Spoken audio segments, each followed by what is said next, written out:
Mm, Ito ang bunga ng rose apple, oh. Ang dami. Inubos lang ng unggoy.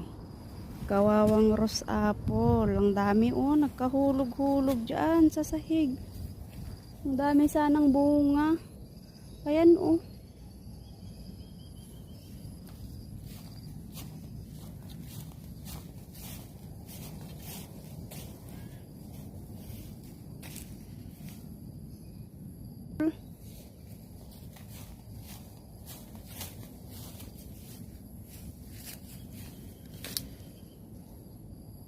Ah.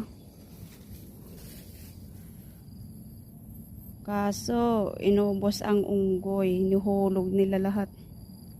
Yan ang bunga ng rose apple. Ayan, oh, sayang. Naubos lang.